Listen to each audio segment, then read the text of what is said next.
Assalamualaikum warahmatullahi wabarakatuh. Perkenalkan, nama saya Nurul Afni dari kelas 2B, Prodi D3 Keperawatan Poltekkes Kemenkes Bengkulu.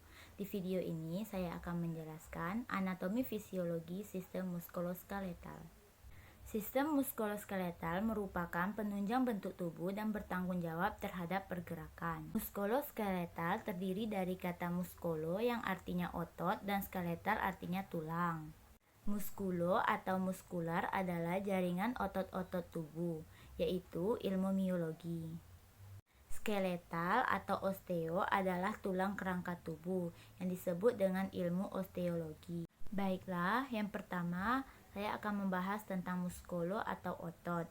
Fungsi otot adalah sebagai alat gerak aktif, menyimpan cadangan makanan, memberi bentuk luar tubuh. Tipe otot ada 3. Yang pertama ada otot polos, ada otot rangka, dan juga otot jantung. Saya ada gambar anatomi otot. Di sini adalah bentuk tubuh bagian depan dan ini bagian belakang. Di sini ada otot deltoideus. Di sini ada musculobicep brachii dan di sini dekat tangan sini adalah brachioradialis.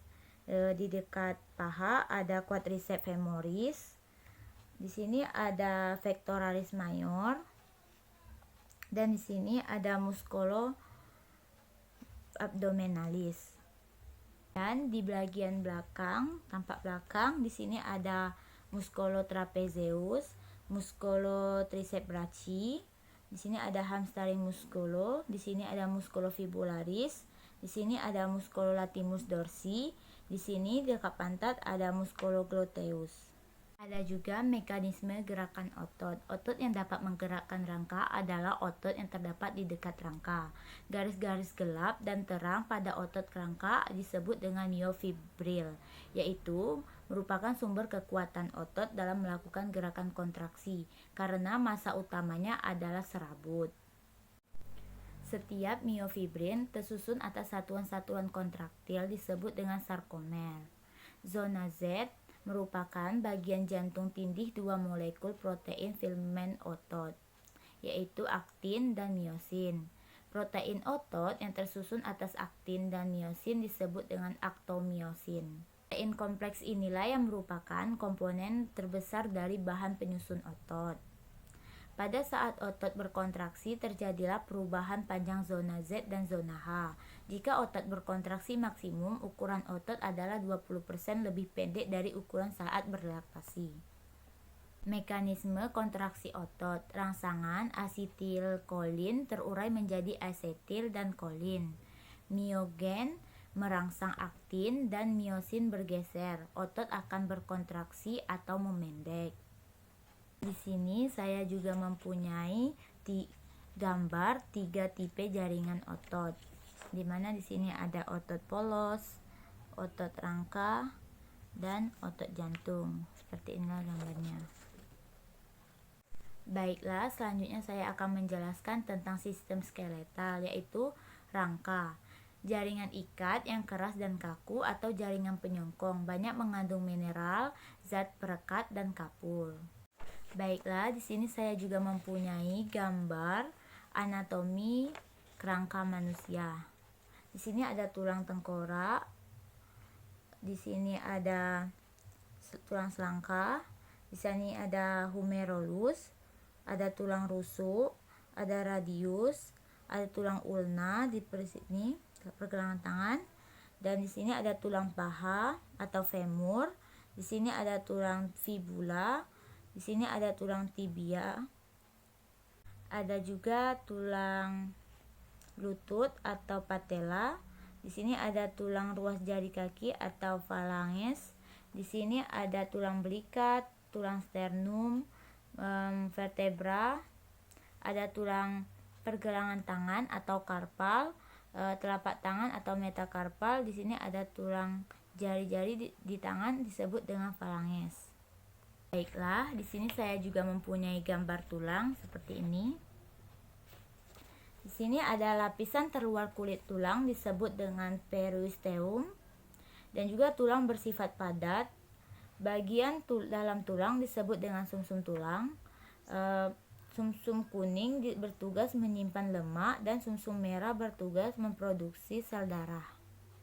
Sel penyusun tulang ada 3. Yang pertama ada osteoblast, yang kedua ada osteosis, dan ketiga adalah osteoklas. Osteoblast atau pembentukan tulang menghasilkan jaringan osteosis dan mengekskresikan fosfat C dalam pengendapan kalsium dan fosfat ke dalam matriks tulang. Yang kedua ada osteosit, yang dimana sel-sel tulang dewasa yang bertindak sebagai lintasan untuk pertukaran kimiawi melalui tulang yang padat. Yang ketiga ada osteoklas, yaitu penghancuran tulang. Sel-sel yang dapat mengabsorpsi mineral matriks tulang, sel memecah matriks menjadi mineral tulang, tulang kalsium fosfat terlepas di dalam darah. Menurut bentuknya ada tulang panjang, tulang yang ukurannya panjangnya besar, yaitu seperti tulang humerus.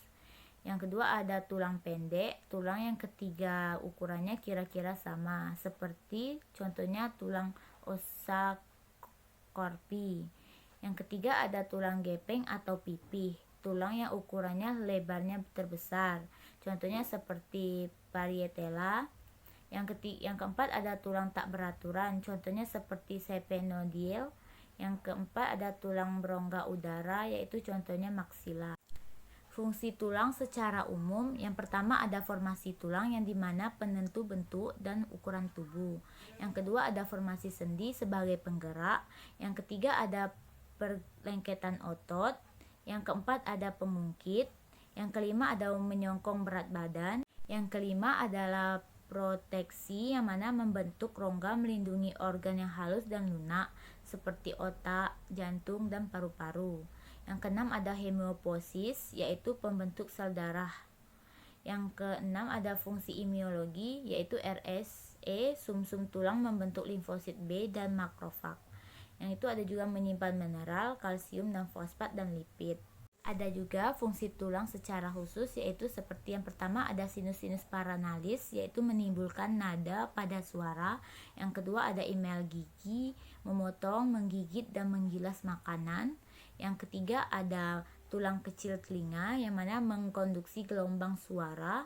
Yang keempat ada panggul wanita. Panggul wanita yaitu memudahkan proses partus. Jadi, sistem skeletal ini dibentuk oleh 206 buah tulang yang terbagi dalam 2 bagian besar, yang dimana ada aksila skeletal seperti tulang kepala, tulang tengkorak ada 8, tulang wajah ada 14, tulang telinga ada 6, tulang hyoid atau tulang lidah pangkal leher ada 1, tulang belakang dan pinggul ada 26, dan kerangka dada ada 25. Yang kedua ada rangka pendukung gerak, yang dimana terdiri dari ekstremitas atas terdapat 64 tulang dan ekstremitas bawah tulang yang membentuk anggota gerak bawah sebanyak 62. Tulang tengkorak dibagi menjadi 2, yaitu dimana ada 8 tulang kranium dan 14 tulang wajah. Yang tulang kranium dimana ada 1 tulang occipital, 2 tulang parietal, 1 tulang frontal, 2 tulang temporal, 1 tulang estemoid, dan 1 tulang sphenoid. Ada juga tulang wajah, bagiannya ada rahang, yang dimana ada tulang maksila, ada tulang mandibula, tulang zigomatik, dan platanum. Yang bagian hidung ada tulang nose, vomer, lacrimalis, dan kongsal nasal. Vertebra ada 7 vertebra cervix, ada 12 vertebra thorax, dan 5 vertebra lumboralis, 5 vertebra sacralis, dan 4 vertebra coccygeus. Dan tulang di ekstremitas atas ada tulang gelang bahu atau scapula ada 2, dan clavikula ada 2 juga. Lalu ada humerus, yang dimana ada 2 radius dan 2 ulna. Terus ada di bagian tangan yaitu 8 pasang tulang karpal, 5 pasang tulang metakarpal, dan 14 tulang falanges.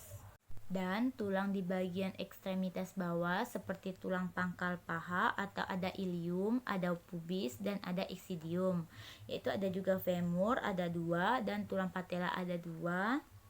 Ada fibula ada 2 juga, dan tibia ada 2 juga. Tulang kaki di bagian sini ada tarsal 14, metakarsal ada 10, dan falanges ada 28.